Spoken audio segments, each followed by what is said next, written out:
Les intervenants dont vous faites partie, vous avez développé aujourd'hui trois axes de réflexion, celui de la pédagogie, des fondements et des enjeux. En quoi ces axes de réflexion vous paraissent-ils pertinents? Oui, tous ces axes-là sont pertinents. L'axe des fondements, hein, on ne peut pas repenser un programme d'études islamiques sans connaître les fondements sur lesquels on va baser ce programme. Donc je pense que c'est toute chose, avant de commencer toute chose, il faut commencer par les fondations.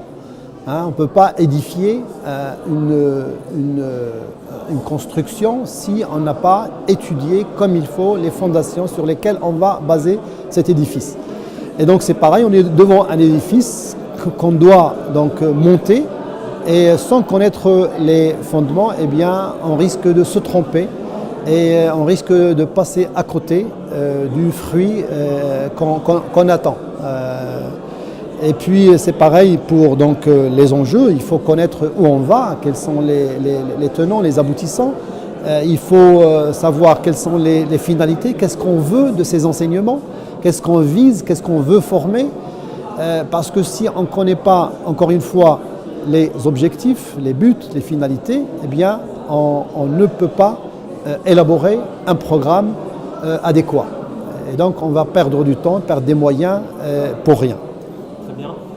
Il y a trois axes de réflexion qui ont été posés.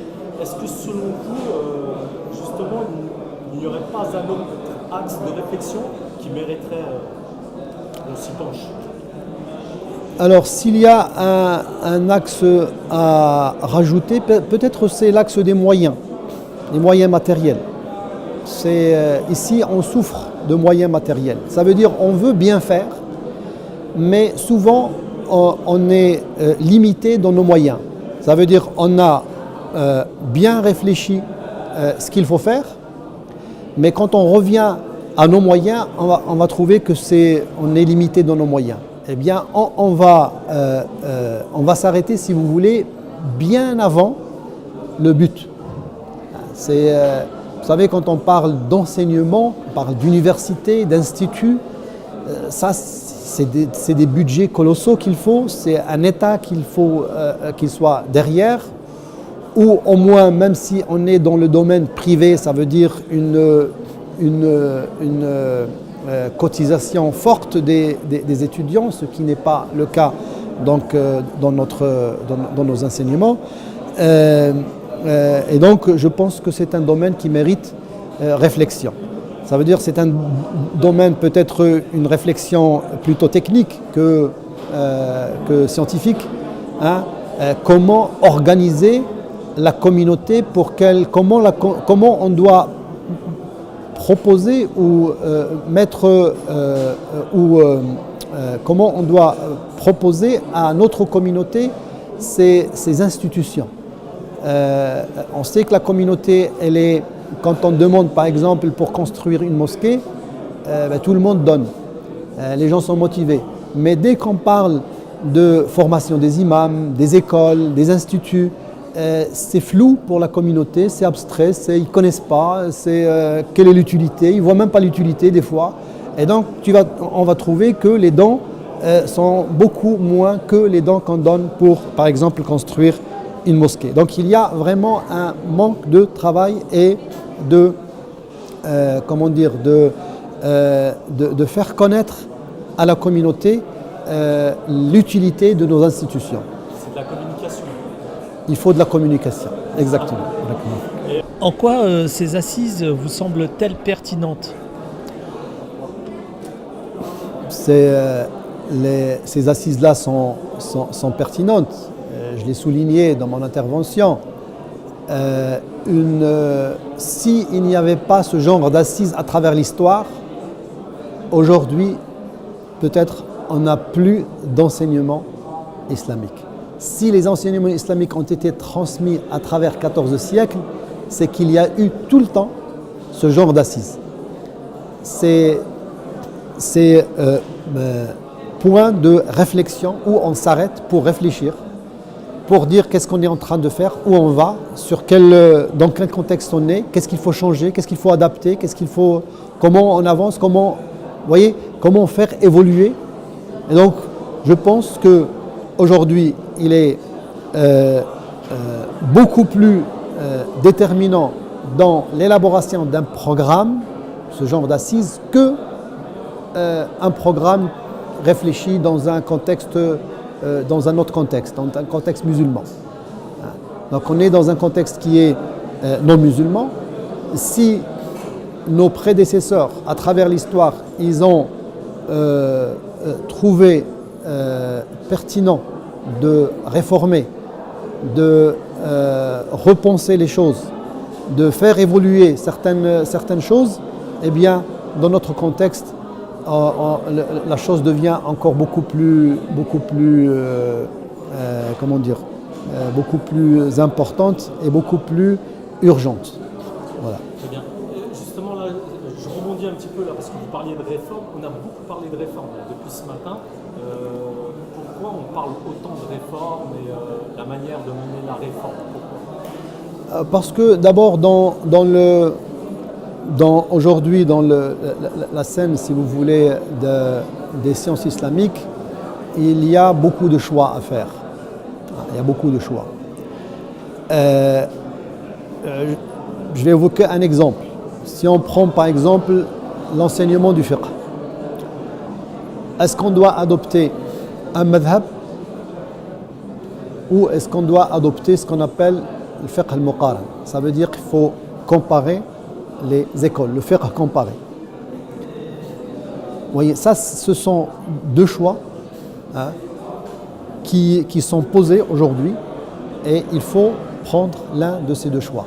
Alors, faire le fiqh al-madhabi, ça veut dire rester sur ce qui est communément connu dans le monde musulman en général, même si dans certaines universités, ils ont évolué vers ce qu'on appelle al-fiqh al-muqaran. Dans notre contexte à nous, est-ce qu'il est plus judicieux d'adopter le fiqh al-muqaran ou bien le fiqh al-madhabi? Ça veut dire le fait de suivre un madhab. C'est une question qu'on peut répondre à deux niveaux. Donc dans la pratique, aujourd'hui, un madhab ne peut pas réunir tous les musulmans de France. Tout simplement, vous allez trouver parmi les musulmans de France des Hanafites, des Malikites, des Shafi'ites, des Hanbalites, d'autres qui n'ont pas de madhab. Et donc, quel madhab doit-on adopter dans la pratique? Alors, dans la pratique individuelle, le problème ne se pose pas trop, on va dire. Tout ce qui me concerne entre moi et Allah subhanahu wa ta'ala, dans ma prière par exemple, je peux prier selon le madhab que je veux.